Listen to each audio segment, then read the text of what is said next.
everybody. I'm Lisa Shield. And I'm Benjamin Shield. And this is Getting Inside the Right Male Mind. Hi, babe. Good morning. How are you doing? Good. Sometimes I feel like we're in a 1950s talk show when we start these podcasts. Good morning, dear.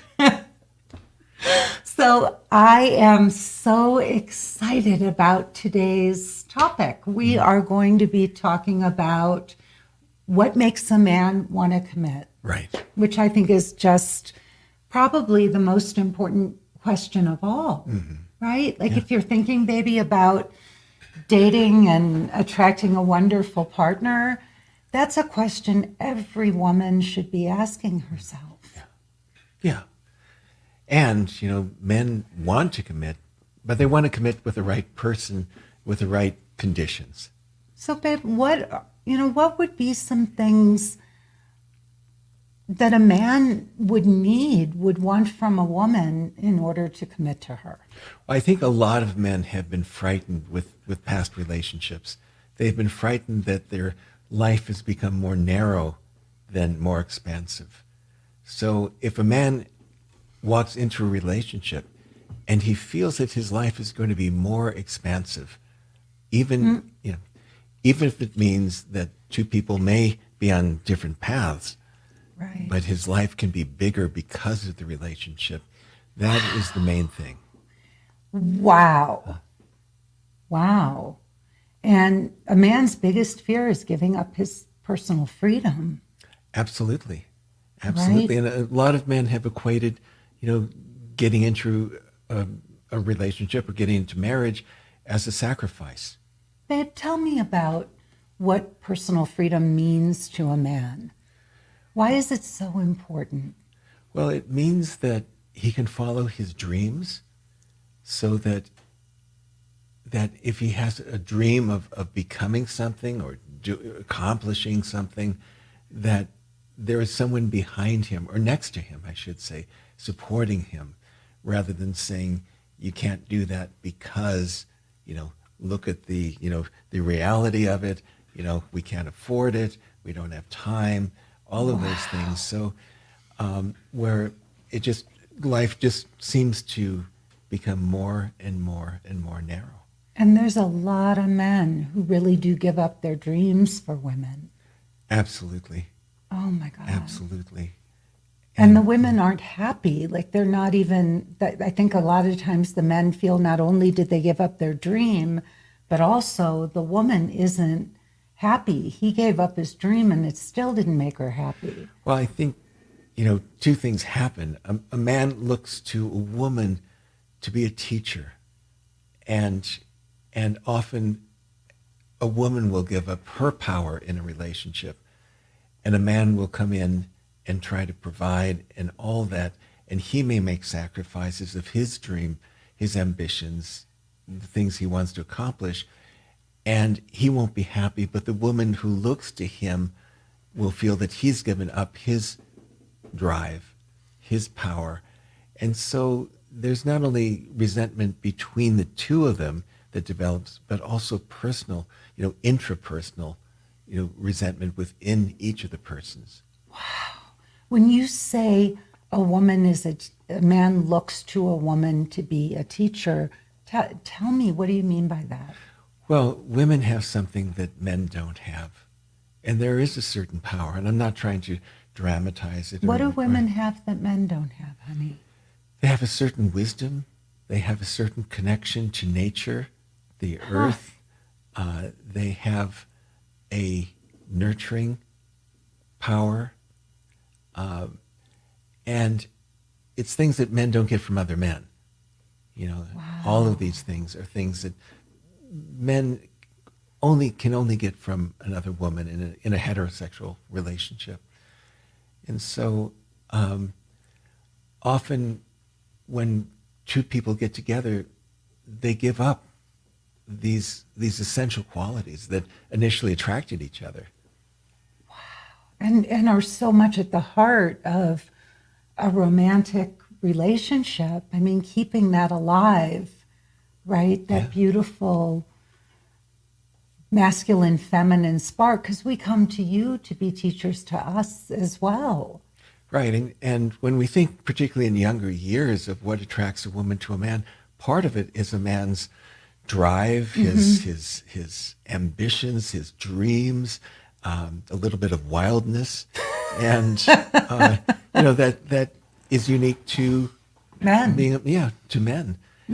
And if a man gives that up to compromise, to feel that he's sacrificing, I think what I would say to both men and women entering a relationship is that we never, ever, ever want to live someone else's dream. Right. And so often, either sex, but we're talking about a man right now, will go into a relationship and so much want to make the woman happy, or is so concerned about making her sad or angry, on the other side of that he will begin to live her dream. Do you feel that way with me? No, we've we on our wedding day, my vows to you was to be a guardian of your soul. I know. And I feel that you are the guardian of my soul. So we What don't. does that mean? What does that mean? It means supporting each other's soul's journey, wherever it takes a person. And so, I've said this before, if you needed to go to India, for 7 weeks or 7 years, I would be there to support you. And I have been, you've gone away, I've gotten you cabins on the Russian River in wine country to write your book. Up in the mountains. Which actually turned into my 12. Most Right. people would turn their 12-week course into a book. Right.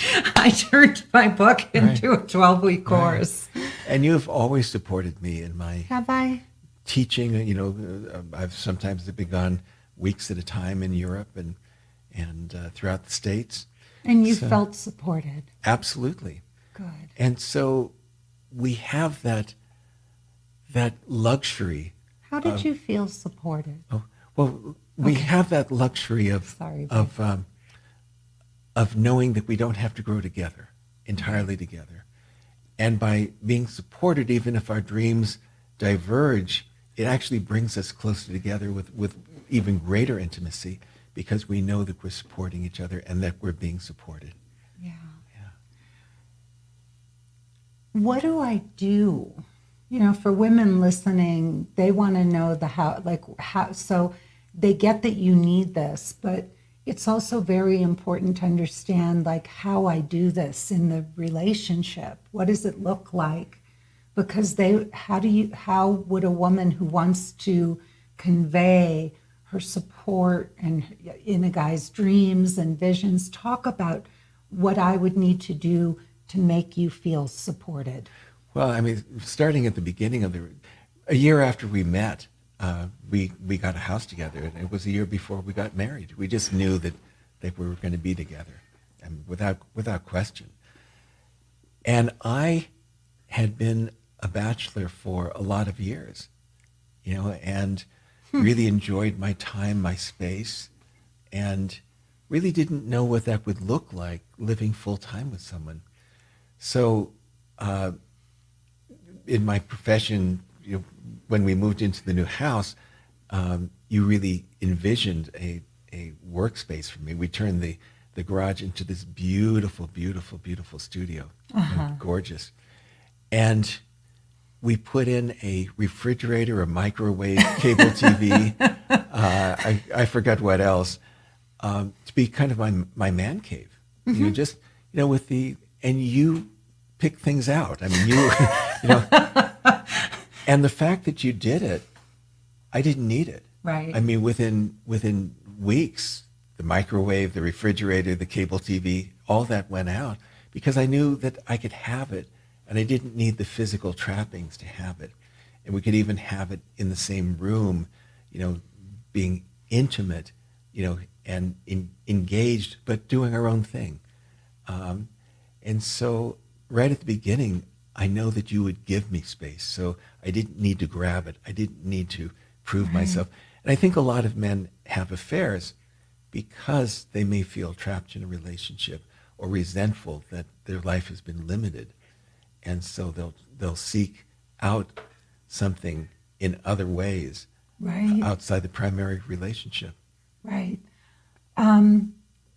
There was something we were talking about before the broadcast. I lost my train of thought, but go back. So go back a little bit. Well, we were talking about male power and female power. And And well, I think I know what it was. I was giving you time. I gave you space. And the space wasn't just a physical distance. I don't crowd you emotionally. Right. I don't pull on you emotionally. And I give you space if I can see that you're tired, or even if I want you to stay up with me and stroke my hair at night a little bit longer, but I know you're so tired. I never try to pull on you or keep you. I let you have all the freedom you need. And a large part of that is that you don't take things personally, which means that I have the space to be grumpy, sometimes, or to be tired and not want to do something, or to have my own plans. And I don't have to walk on eggshells. So it's that space that's created that I could just be myself. As anyone on the planet's going to be grumpy, now and then, or tired, or busy, or stressed, or all those things. And it so compounds things when the partner takes it's personally, Right. And so, and I've been in relationships where I've had to walk in eggshells. I've been in relationships where I've said, I'm sorry more than I've said, I love you. And it just narrows. And one begins to either withhold emotions and hide them, or really be afraid to express them. And it's so sad. I think without knowing it, babe, we, in those relationships, we hurt each other so much. Yeah. And I think that's where a lot of relationships, how they devolve, in that both partners give up their space, they give up their dreams, they give up the fire in the belly, and what's left is resentment and trying to cope with each other and trying to hold the relationship together. And a man coming in, especially, a man coming into a relationship, he's experienced a lot of women who have tried to limit him or take away his freedom or manipulate his feelings for her, right? Well, in some ways, that's the definition of entering a relationship, that there are all the relationships in the past somehow haven't worked. Right, something happened. Right. And so with all of these cumulative, additive events and memories and histories and hurts and wounds, by the time someone enters, they're ready to settle down. They have all these, their radar's up, their warning signals are up. And I think the disappointment is even greater, because when a man approaches a relationship that looks like it's going to be the one, if they don't get to know the person and establish friendship and establish things like knowing that he could have space, that there's projection that, well, I'm going to have space. And when it doesn't happen, it's even a greater fall from grace, because the projections just crumble. Wow. So these things really have to be established during the friendship, during the trust and safety phase, during the know each other phase. And a lot of people just skip this phase entirely for intimacy, sexual intimacy. And then they're pretending they're lovers. And that stage of really, knowing that there's trust and safety and space and all of that and friendship, that gets, that never gets developed. Never gets Yeah. developed. We both came into this relationship with the intention of establishing the friendship. Yeah. And you set that up so early on. I think after 3 or 5 dates, something like that, you just said to me, I've rushed into things before. You're so cute. You started with, I really like you and I really want to get to know you. Oh my God. Those were the most beautiful words. And you said, and I'm not rushing into anything, including sex. And we were so both on the same page. It was extraordinary. Yeah. And we took the time to get to know each other. Yeah. And I think if we didn't take that time, we wouldn't have what we have during these 20 years together. And just so everybody knows, like, we didn't know friends. We were perfect strangers. We met on an online dating site, JDate. And we didn't rush into anything. We were two people who felt something extra, felt like there was real potential there. But we didn't rush. We didn't get ahead of ourselves. And what was it about me, honey, again, other than giving you space? What are some other things? Because you went home after our very first date, and this just means the world to me. After our first date, you went home and took down your profile. Well, on that first date, it was like we were in a bell jar, that there was just the two of us and nothing else existed. You weren't looking at the phone. You weren't looking at people who were walking, entering the restaurant, and breaking our contact. The focus was, as mine was with you, just like as if we were in a bell jar and nothing else existed. And our second date, which was because you had gone away for 3.5 weeks, and I marked the day on my calendar that you returned, and I called you that day. Our second date, we were so much in a bell jar, we didn't realize we were at a charity event in someone's backyard, and we didn't realize that not only had everyone left, but the catering company had folded up every table and chair to remove the food, and we were the only table there. I think they just didn't want to bother us because they saw how engaged we were, and this was well into the night. Everyone had left this huge gathering. And so I felt that there's another type of space, which is a space of intimacy, that is created.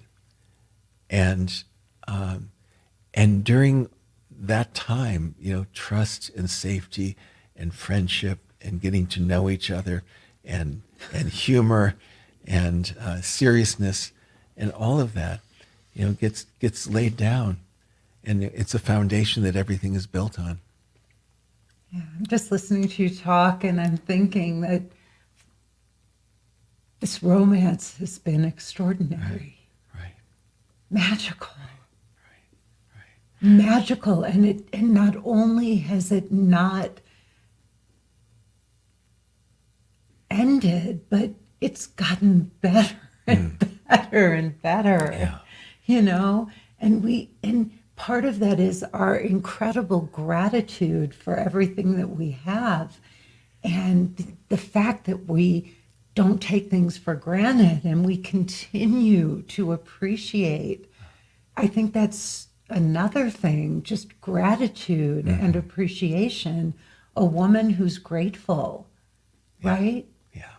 Yeah, absolutely. I mean, what does that do for you, baby? That I'm listening to you talk, and I'm thinking, in every moment, that you were reliving there, I'm so grateful for everything you do for me.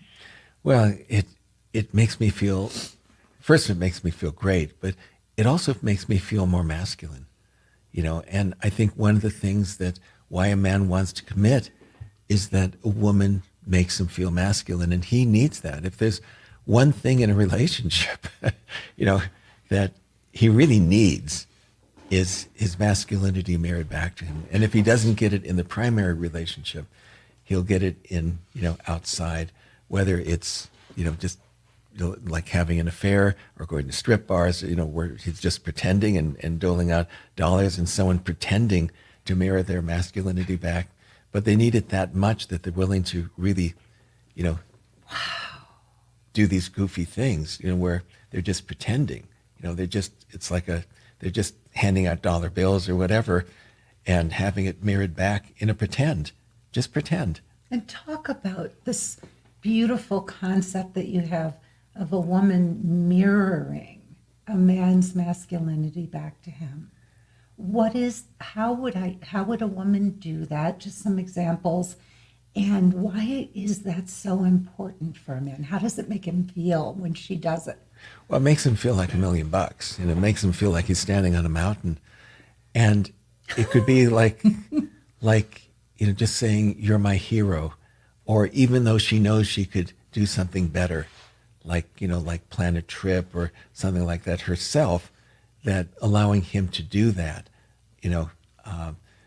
and letting a man be a man, allowing him to open up the door.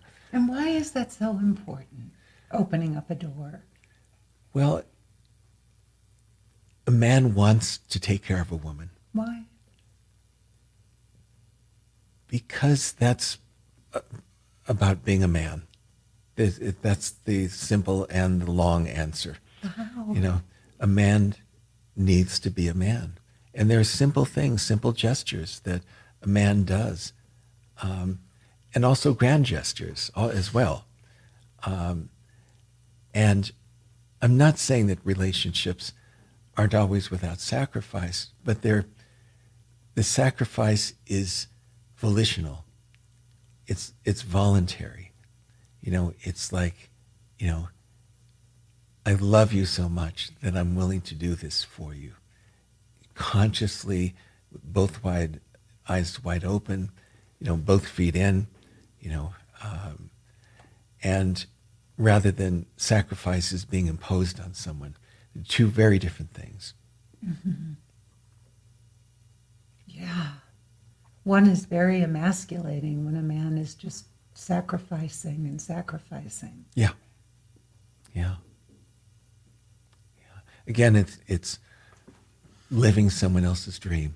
Well, and I'll tell you something. I know that you would do almost anything in the world for me, and I pay a lot of attention to what I ask of you. Knowing that. Yeah. Knowing how much you will do and would do. I don't want to take advantage of you or your love for me. And I feel that. I know that. And it makes me want to do even more for you. Damn it. I know. That's no. Stop that. No, I know. I feel so fortunate, in our relationship, because I know what love is. Like, to feel just loved every day, to wake up, right? And to know that we would never want to hurt each other. I remembered there were times when we'd just be playing and I would make a frown face or something, and you would literally stop. You didn't assume that I was playing. You would stop and say, "Are you okay?" Well, I actually may have known that you were playing, but the sight of you with a frown on, everything just stopped. Everything stopped. Yeah. Aw. But we don't want to hurt each other. No. And I think if people wake up in the morning, wake up together, and they feel that this is going to be an expansive day, I have someone at my back. I have someone who's my greatest supporter, right next to me. I have someone who is going to nurture my dreams and who I am and who I could be. I think in our relationship, we both saw who we could be and we nurtured that. We wouldn't be the same people we are today without the relationship we've had, supporting each other and seeing what each other can be.